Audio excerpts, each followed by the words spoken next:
අර ළමයි මේ වීඩියෝ එක මම ඔයාලට ගේන්නේ භූකම්පන තරංග ගැන. සෙස්මික් වේව්ස් කියලා අපි කියනවා. හරිද? ඔය භූමිකම්පා ගැන අධ්‍යයනය කරන විද්‍යාවට අපි කියනවා සෙස්මොලොජි. සෙස්මොලොජි.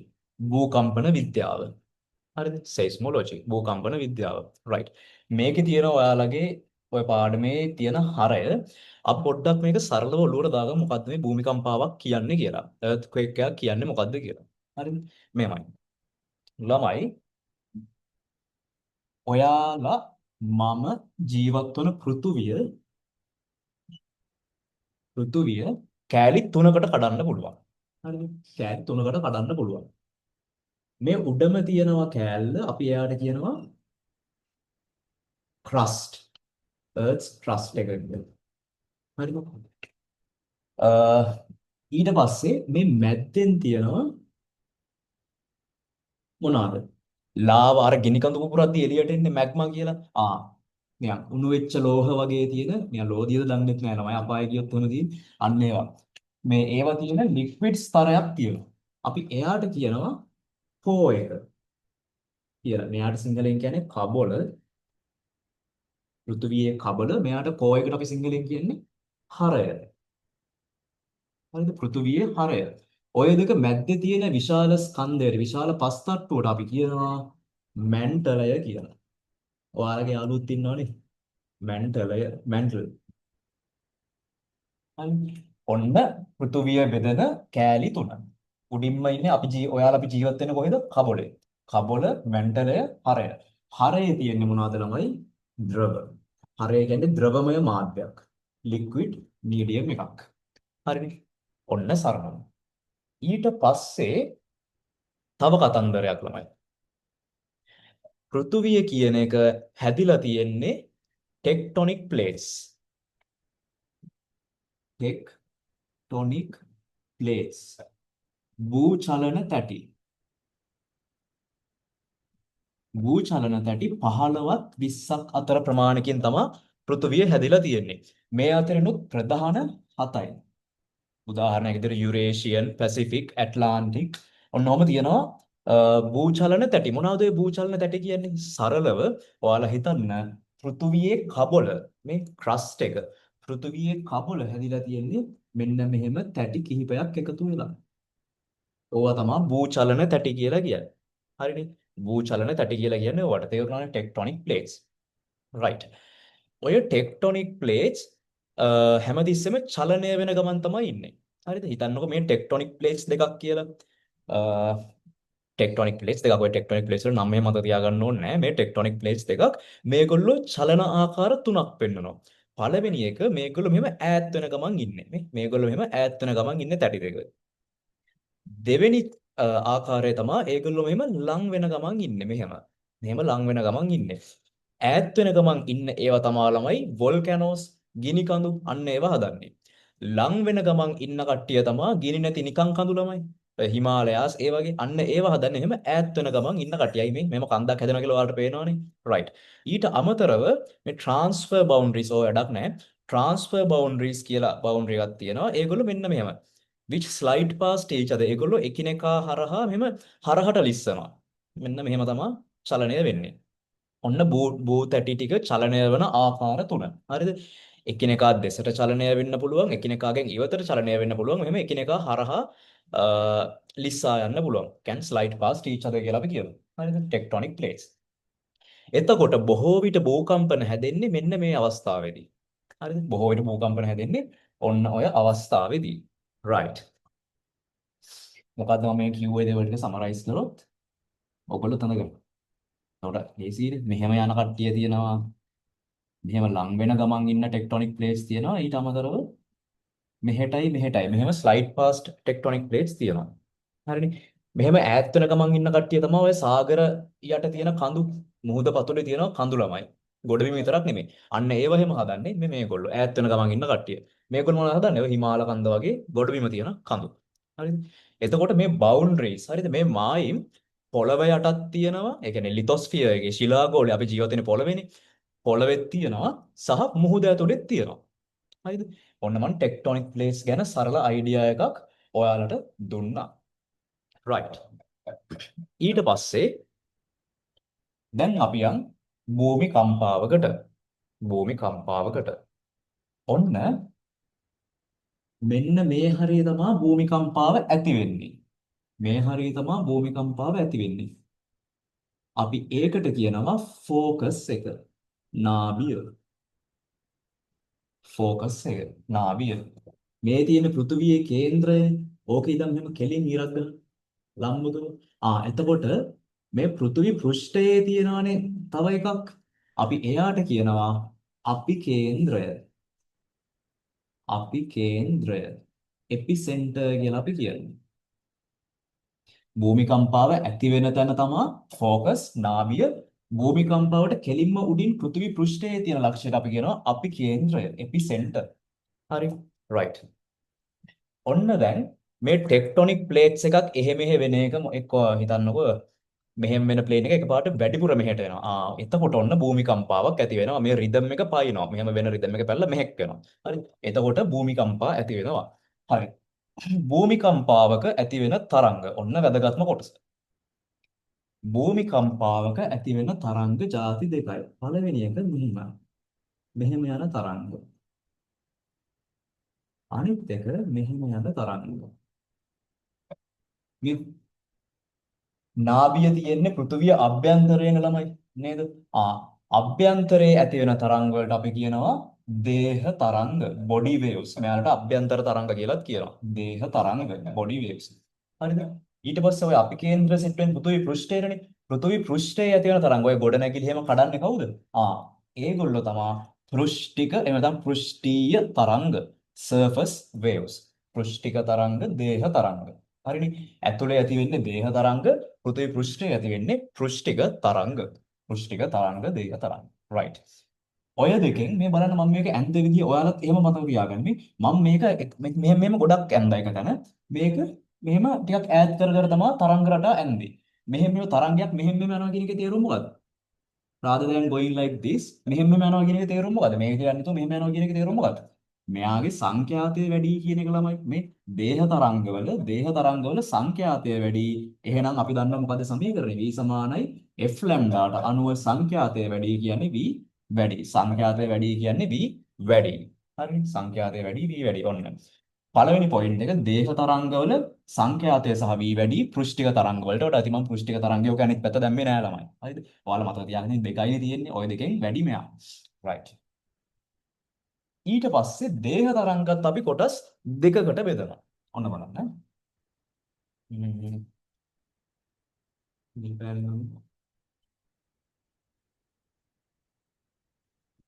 right.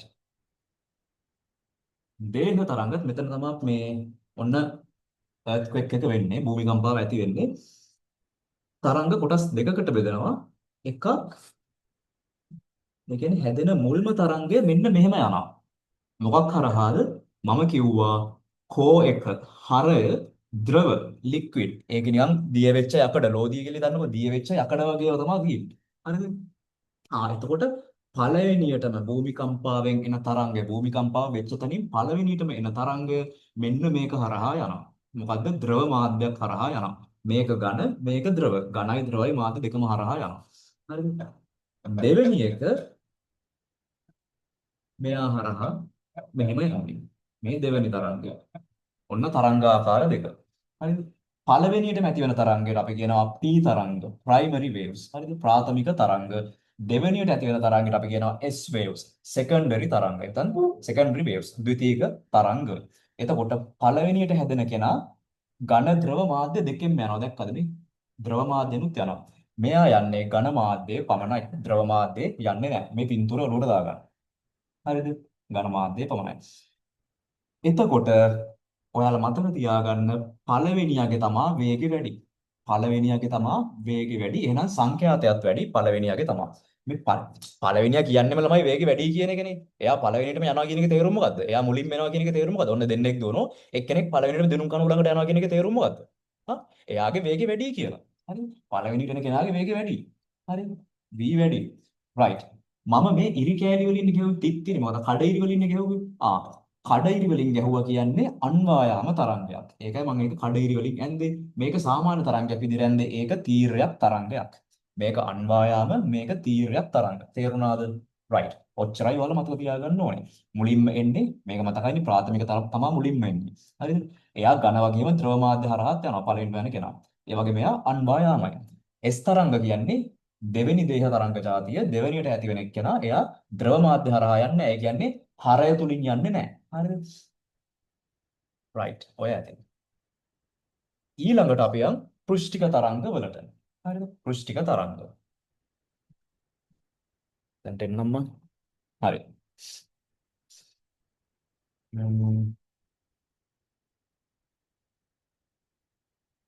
අන්න ඔහොම. පෘෂ්ඨික තරංග ඉතින් ආයේ කතා දෙයක් නැහැ. පෘෂ්ඨය දිගේ යන්නේ ළමයි. හරි. මේගොල්ලෝ තමයි පෘෂ්ඨික තරංග. පෘෂ්ඨික තරංග. පෘෂ්ඨික තරංග ಜಾති දෙකයි. රේලි තරංග. රේලිගේ තරංග කියලාත් කියනවා. රේලි තරංග කියලාත් කියනවා. සහ ලොව් තරංග. මේක ලව් කියලා කිව්වත් කමක් නැහැ. හරිද? LOVE කොහොමද ලව් කියලා තමයි තියෙන්නේ. ඒ ලව් කියන්නේ ළමයි විද්‍යාඥයාගේ නමක් ඈ. විද්‍යාඥයාගේ නමක්. රේලි කියන්නේ විද්‍යාඥයාගේ නමක්. ලව් කියන්නේ විද්‍යාඥයාගේ නමක්. ඔයාලට කැමති නම් ලව් කියලා ලියන්න. අවුලක් නැහැ. හරිද? ඔතනින් මම මතක තියාගන්න ඕන ටික කැටගරයිස් කරලා තියෙනවා. ලව් තරංගවල තමා වේගෙයි සංඛ්‍යාතයයි වැඩි. ආදරේ ලව් ලව් එක ඉක්මන් වැඩි කියලා මතක තියාගන්න. ලව් ඉක්මන් වැඩි. හරිද? V වැඩි, F වැඩි. හරිද? සහ ලව් එක තිරස්. ලව් සහ තිරස සම්බන්ධ කරන්න පුළුවන් මොකක් හරි මතක තියාගන්න ක්‍රමයක් තියෙනවද? මම තියනවා නම් ඔයාලා විදිහට මතක තියාගන්න. මට නම් ඇත්තට මතක් වෙන්නේ නැහැ. ලව් තරංග වේගෙ වැඩි තිරස් කියලා මතක තියාගන්න. ලව් කරද්දි මොකක් හරි දන්නේ නැහැ. හරිද? මොකක් හරි තිරසත් එක්ක සම්බන්ධයක් මම මේ මතක තියාගන්න. ලව් තරංග වේගෙ වැඩි තිරස්. හරිද? ලව් තරංග වේගෙ වැඩි තිරස්. සහ තව පොයින්ට් එකක් මම කියන්නම්. දැන් වේගෙ වැඩි කියන්නේ මෙයාට වඩා වේගෙ වැඩිද? අපෝ නෑ. හරිද? දේහ තරංගයි පෘෂ්ඨික තරංගයි ගත්තම දේහ තරංගවල තමයි වේගෙ වැඩි. දේහ තරංගවලත් කාගේද වේගෙ වැඩිම? P තරංගවල. හරිද? S තරංගවල වේගෙ අඩුයි. පෘෂ්ඨික තරංගවල කොහොමද දේහ තරංග වලට වඩා වේගෙ අඩුයි. සර්ෆස් වේව්ස් වල බොඩි වේව්ස් වලට වඩා වේගෙ අඩුයි.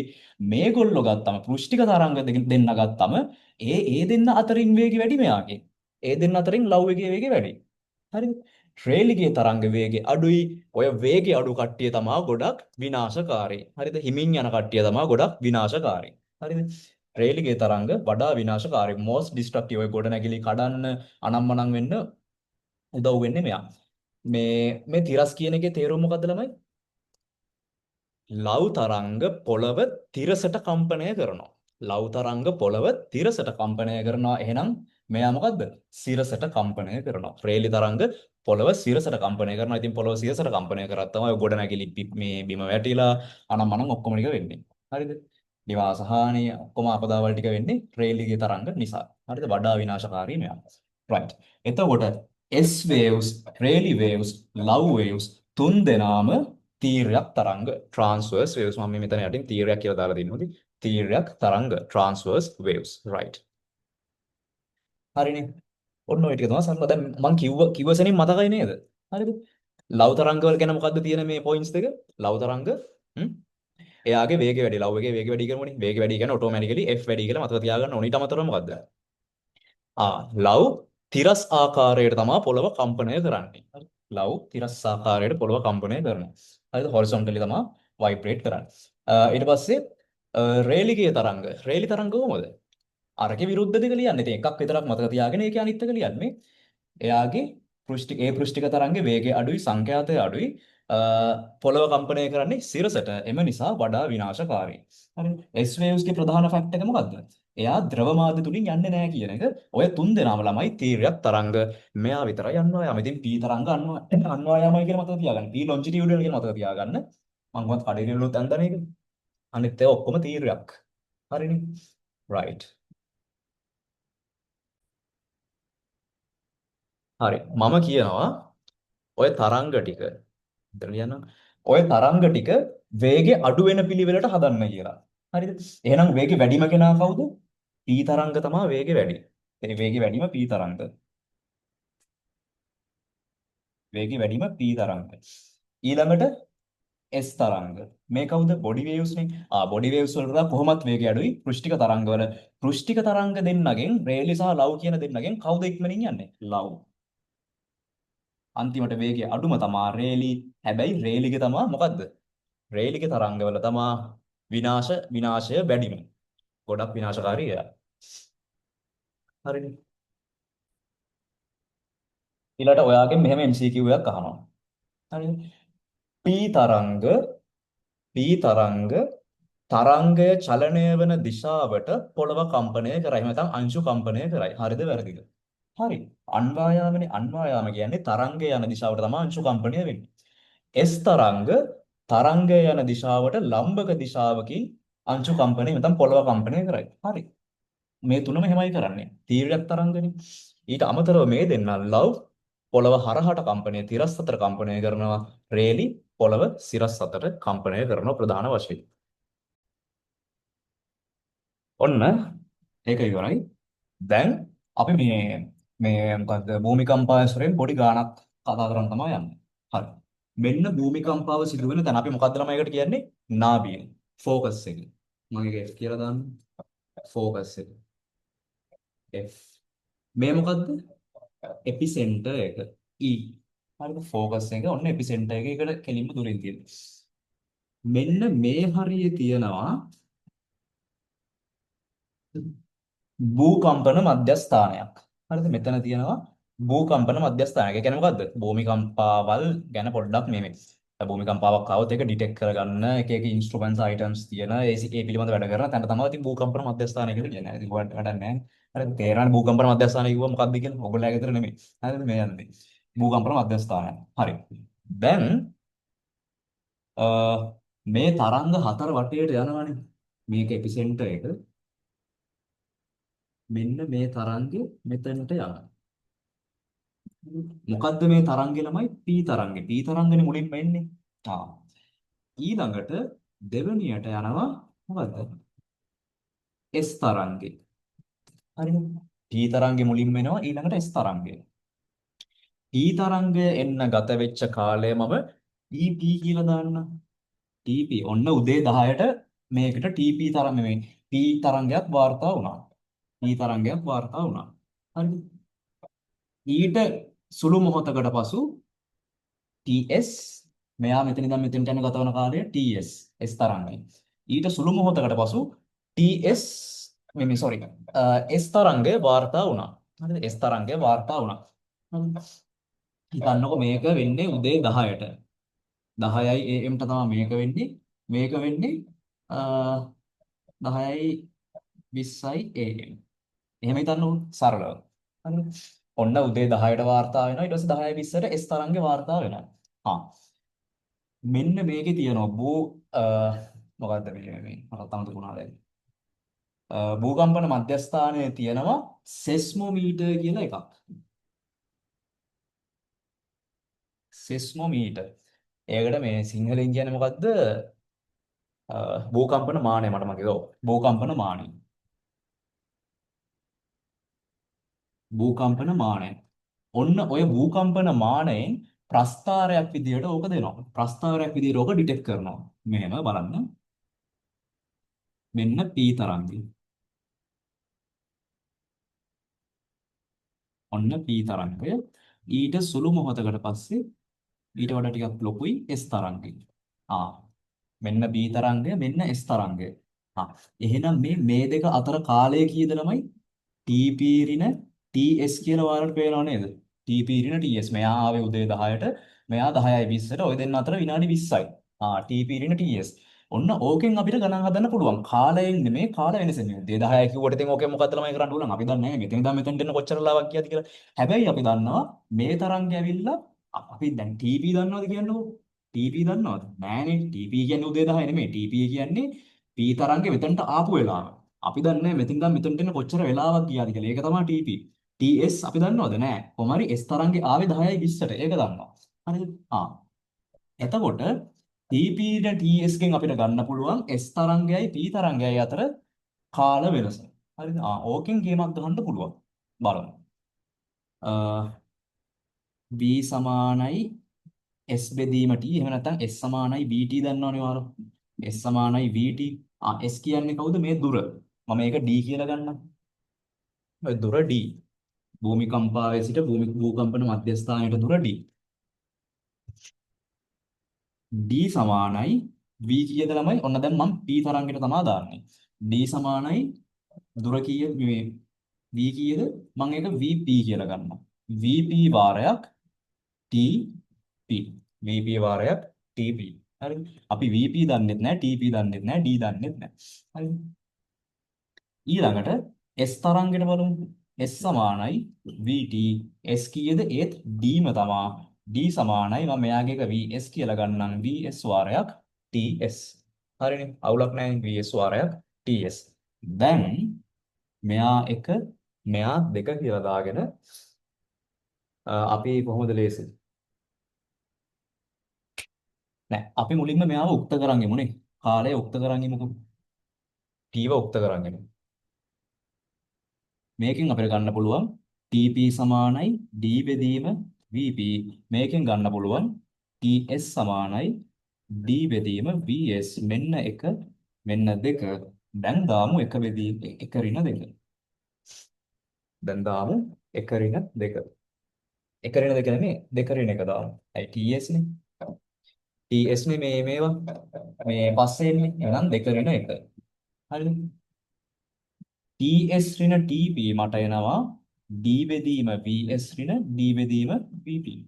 හරි. TS ඍණ TP සමානයි D බෙදීම ඊට පස්සේ D1 නම් එළියට ගන්න එකයට VS ඍණ එකයට VP කියලා අපිට සමීකරණයක් ගන්න පුළුවන්. හරි D එළියට ගන්න. ඊට පස්සේ මේකෙන් TS ඍණ TP හරි අනුලෝම සමානුපාතිකයි D කියලා ගන්න පුළුවන්. ඇයි D ව එළියට ගන්න පුළුවන් මේකෙන්. කෙලිම D ව එළියට ගත්තා. එකයට VS වෙන එකයට VP. මේකෙන් ගන්න පුළුවන් TS වෙන TP අනුලෝම සමානුපාතිකයි D ට. හරි. මේවා කිසි දෙයක් මතක තියාගන්න ඕනේ නැහැ. නිකන් S සමාන UT එකෙන් අපි හැදුවේ අලුත් තියරියක් නෑ. හරිනේ. right. ඊළඟට කොහොමද අපි හරියටම එපිසෙන්ටර් එක. දැන් එපිසෙන්ටර් එකට යටින්නේ මේ භූමිකම්පාව වෙන්නේ. එපිසෙන්ටර් එක තියෙන තැන අඳුරගන්නේ කොහොමද? බලමු. ඉතින් ලෝකෙටම එකක් නෙමෙයි ළමයි මේ භූකම්පන මධ්‍යස්ථාන තියෙන්නේ. තව තියෙනවා තැන් තැන්. හරි. මෙතන තමයි හරියටම භූමිකම්පාව සිද්ධ වෙන්නේ මේ එපිසෙන්ටර් එක. අපිට ඕනේ එපිසෙන්ටර් එක තියෙන තැන අඳුර ගන්න. හරිද? අපිට ඕනේ එපිසෙන්ටර් එක තියෙන තැන අඳුර ගන්න. මෙතන තව භූකම්පන මධ්‍යස්ථානයක් තියෙනවා. මෙතන මම කියනකො මෙතන මේ පොළව ඇතුලේ නෙමෙයි හොඳේ. පෘථිවි පෘෂ්ඨයේ උඩ තියෙන භූකම්පන මධ්‍යස්ථානය. මෙතන තව භූකම්පන මධ්‍යස්ථානයක් තියෙනවා. හරිද? මේ තුන් දෙනාටම මේකෙන් තරංග එනවනේ ළමයි. මේ තුන් දෙනාටම මේකෙන් තරංග එනවා. ඒ තුන් දෙනා පිහිටලා තියෙන දුරවල් වෙනස්. හරිද? එතකොට මම මෙයා 1, මෙයා 2, මෙයා 3 කියලා දැම්මොත් මෙයාලයි දුරවල් D1, D2, D3 කියලා දැම්මොත් D1 අනුලෝම සමානුපාතිකයි එයාට එන එක TS1 ඍණ TP1. D2 අනුලෝම සමානුපාතිකයි TS2 ඍණ TP2. ඇයි එයාට දුර වෙනස් නේ. එතකොට එයාට මේ එන්නේ වෙන වෙලාවක. කාලයන් වෙනස්. ඊට පස්සේ T ලොකුයි S පොඩි. right. D3 අනුලෝම සමානුපාතිකයි TS3 ඍණ TP3. හරිනේ. ඔය එකකවත් වෙනස් වෙන්නේ නැත්තේ මොකද්ද? තරංගයේ වේගය කියන එක වෙනස් වෙන්නේ නැහැ ඉතින්. හරි තරංගයේ වේගය කියන එක වෙනස් වෙන්නේ නැහැ. ඒ කියන්නේ P තරංගයේ වේගය ඒ වේගෙම තමයි. S තරංගයේ වේගය එකම තමයි. මොකද්ද වෙනස් වෙන්නේ? මේ දුර. දුරවල තමයි මේ මධ්‍යස්ථාන තුනට තියෙන වෙනස් වෙන්නේ. එහෙනම් මේවා මැනලා D1 වයින්න ඕනේ. මාරත් හොයන්න වැටුණා. අවුලක් නැහැ. ඉන්න මාරත් හොයන්න ගන්නවා. හරි. මේ දෙක මැනලා අපි D1 අගය ගන්නවා. හොයා ගන්නවා D1 මෙන්න මෙහෙම තමයි. යම් වෙලා යනවා. මේ දැක්කද දුරදිග සිතාවලා කටයුතු නොකිරීමේ වැඩි ඔයාලගෙන් වෙන්නේ. හරි. D1 බලලා එයාට අදාළ D1ට අදාළ මෙහෙම වෘත්තය ගහනවා. මොනවාම එනවා. ඊට පස්සේ D3 බලලා D3ට අදාළ වෘත්තය ගහනවා.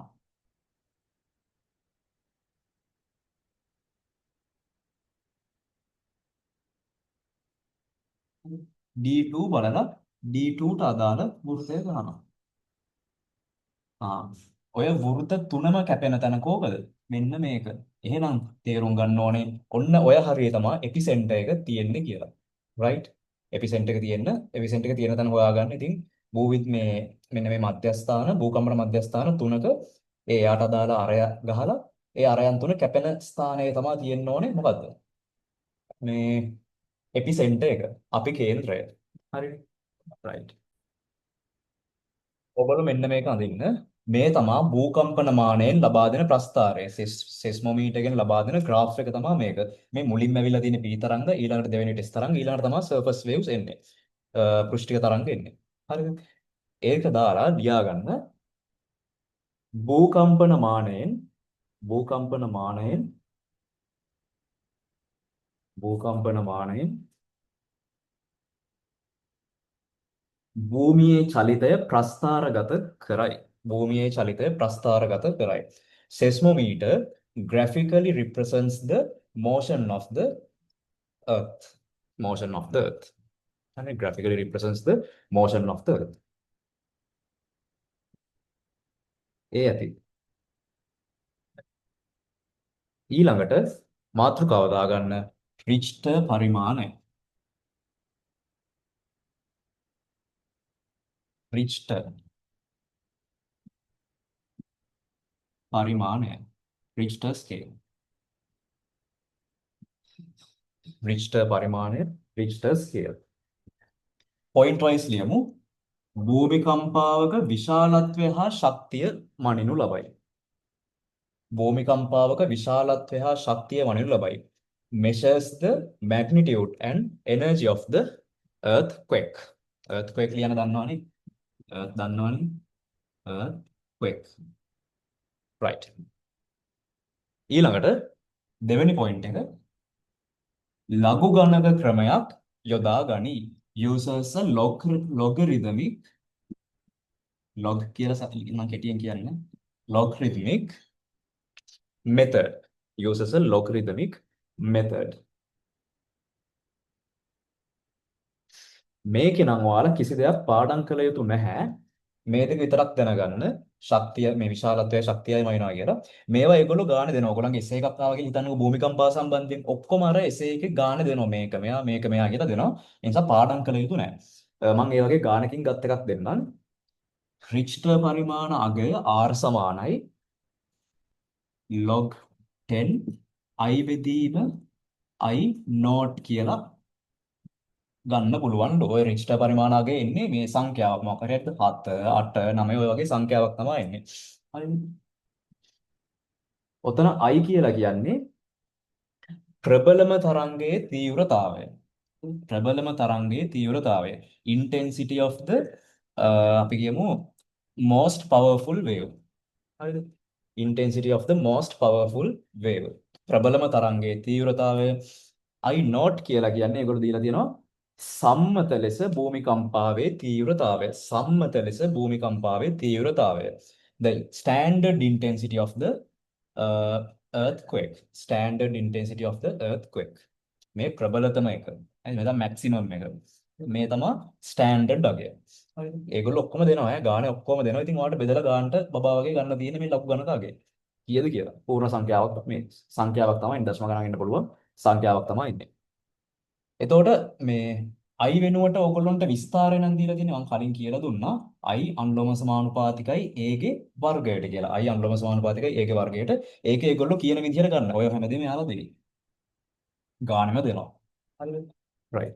අනිවාර්යෙන් මේ වගේ ගානක් આવොත් කරන්න. ඊළඟට මේ විශාලත්වයනේ. එතකොට රිච්ටර් පරිමාණ අගයත් එක්කම දැන් රිච්ටර් පරිමාණ 7 රිච්ටර් පරිමාණ 8 7 කියන්නේ 7ට වඩා 8 ඩිස්ට්‍රක්ෂන් එක වැඩි නේ. විනාශකාරී ස්වභාවය වැඩි. ඒ වගේ හිතා ගන්න පුළුවන්. right. ඊළඟට භූමිකම්පාවක ශක්තිය මයින්නත් පුළුවන් කියලා කිව්වනේ. ඒක මේ ගානේ දීලා තියෙනවා E සමානයි අ, E සමානයි E2 ඍණ E1. E2 මෙතීම E1. ඔන්න ඔය වගේ සිද්ධියක් දීලා තියෙනවා. E සමානයි E කියන්නේ භූමිකම්පාවේ සාපේක්ෂ ශක්තිය relative energy of earthquake relative energy of earthquake. E2 කියන්නේ දෙවන භූකම්පනයේදී නිදහස් වූ ශක්තිය energy released from the second earthquake. මේ පළමු භූකම්පනයේදී නිදහස් වූ ශක්තිය energy released from the first earthquake. මෙයා දීලා තියෙනවා නම් වාට ගන්නට මෙයාව ගන්න තියෙන මේ දෙක බෙදලා. මේ සාපේක්ෂ relative. හරිනේ. ඒ කියන්නේ 2010 භූමිකම්පාවක් ආවා මෙන්න එයාගේ ශක්තිය. දැන් මොන 2026 භූමිකම්පාවක් ආවා මෙන්න එයාගේ ශක්තිය. ඒ දෙක බෙදුවා. හරි.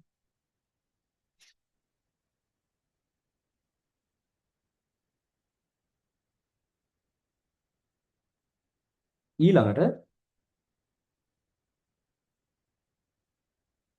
කී ගුණයක ශක්තියක් මුදා හැරලාද කියලා බලන්න මෙන්න මේ සමීකරණෙට දාන්නේ. E සමානයි බලන්නේ දැන් 2010 එකට වඩා මේක කී ගුණයක ශක්තියක් මුදා හැරලාද කියලා බලන්න. E සමානයි 10 d to the power මේකක්වත් මතක තියාගන්න ඕනේ නැහැ. 3න් 2 කියලා ඒකට දෙනවා. 10 d to the power 3න් 2. උදාහරණයක් විදිහට ඔන්න පළවෙනි භූමිකම්පාවෙන් R1 එනවා 6යි කියලා. ඔන්න දැන් 2026 ආපු භූමිකම්පාවෙන් R2 ඒක එනවා 8යි කියලා. එහෙනම් මෙතන D කියන්නේ රිච්ටර් පරිමාණ වෙනස ඒක දාගන්න. රිච්ටර් පරිමාණ වෙනස difference of Richter scale. difference of Richter scale. නැත්නම් Richter measurement. හරිද? එතකොට කීයද? 8 ඍණ 6. මෙතනට එන්න ඕනේ 2 කියන එක. එහෙනම් කී ගුණයක්ද? 10 මෙතනට 2 දැම්මා 3 බෙදීම 2 2ට 2 කැපිලා ගියා 10 3 මේක කලින් එකට වඩා 10 ගුණයක් පවර්ෆුල් earthquake එකක් 10 ගුණයක ශක්තියක් මේ නිකුත් කරන භූමිකම්පාවක්. හරි. right. ඔය තියෙන්නේ